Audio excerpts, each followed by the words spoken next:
Hello everyone, welcome to another installment of the Pale Galley in Short. Here I am responding to Kelly Powers and Steve Christie.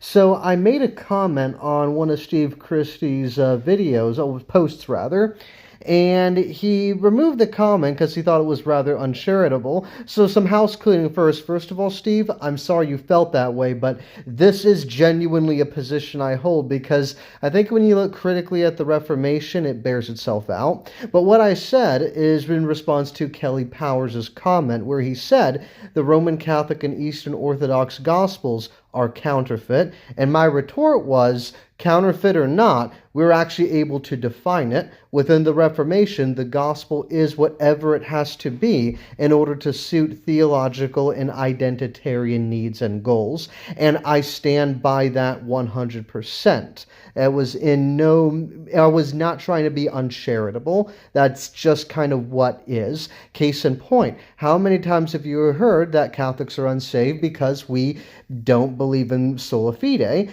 and they will completely link that to the gospel, where the gospel and sola fide are one and the same. The issue is that when you give Paul a read, just a surface level reading, Paul does not believe that the gospel of Jesus Christ has anything to do with soteriology in itself. One cannot be saved without the gospel, but the gospel itself doesn't have anything to do with salvation.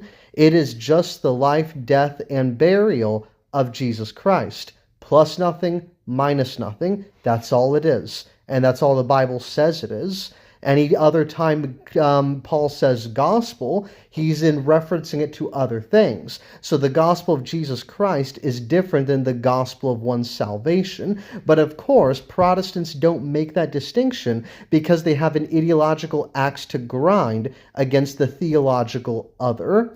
And so what we actually have within the Reformation is that the gospel is remarkably alterable.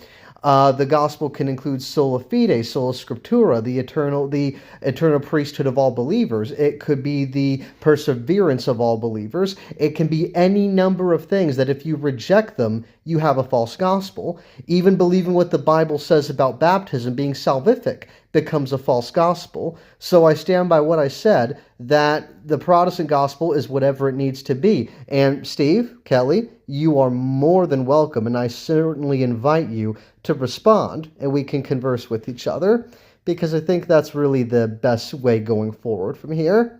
So if you want to take me on in a debate, by all means reach out.